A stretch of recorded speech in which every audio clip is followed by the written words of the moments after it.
ओम नमः भगवते वासुदेवाय।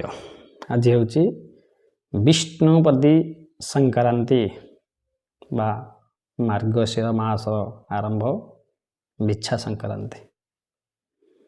ये बिछा संक्रांतिर ये संक्रांतिर नाम हूँ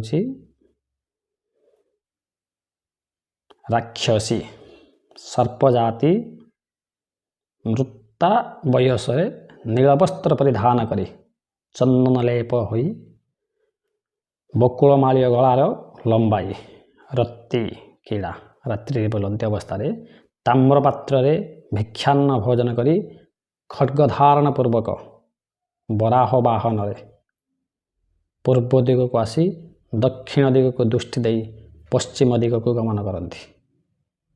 ये हूँ राक्षसी एकादशी एवं मासानं श्रेष्ठ मार्गशीर मास विष्णुपदी एकादशी। एवं लक्ष्मींकर आगमन ये मासरे लक्ष्मी व्रत बा शेर बसा बा माणबसा आज पाखर ये मासरे आरंभ हुए। आद्य गुरुवार शेर मध्य बसा जाए। मुख्यतः ये राशि ये मासरे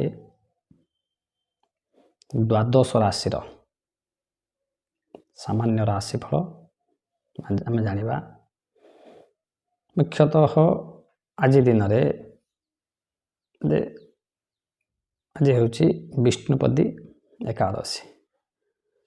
मेष राशि व्यक्ति विशेष मान आज ये मासटी देह सुस्थ रहिबो एवं प्रफुल्ल रहिबो। कर्म क्षेत्र धीरे धीरे अग्रसर हेबो। वृष राशि व्यक्ति विशेष ये मासटी नाना क्षय क्षतिर आशंका रही। मिथुन राशि व्यक्ति विशेष ये मासरे नाना समस्या भितर गति करने को हेबो। देह भल रहिबो। कर्कट राशि व्यक्ति विशेष मासटी भल जीव सांगठनिक क्षेत्र में आपण आगई जीवे। सिंह राशि व्यक्ति ये मासटी मध्यम धरण फल हेबो। देह भल रहिबो। कर्मस्थल विलंब जोग आज बनिबो। कन्या राशि व्यक्ति विशेष ये मासटी भल जीव देह सुस्थ रहिबो। आशावादी रहिबे। तुला राशि व्यक्ति विशेष ये मासटी आपण खूब भल जीव देह एवं मन सुस्थ रहिबो। वृष राशि व्यक्ति विशेष ये मासटी आपणकर मध्यम फलदायक हेबो। देह भल रहिबो। मनरे नाना द्वंद्व उपजीव।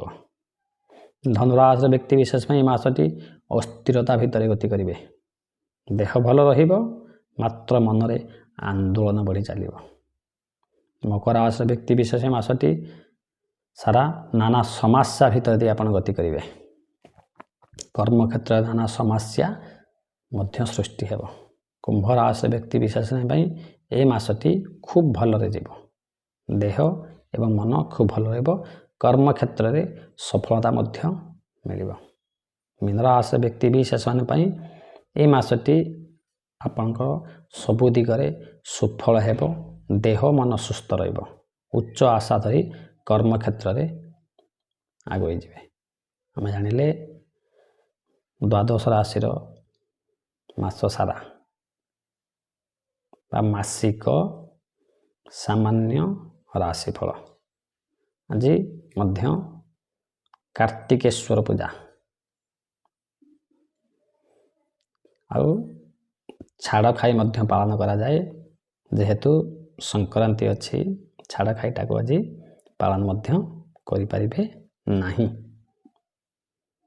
कार्तिकेश्वर पूजा देव तांकर सेनापति कार्तिकेय पूजा आपण मानक अनेक अनेक धन्यवाद।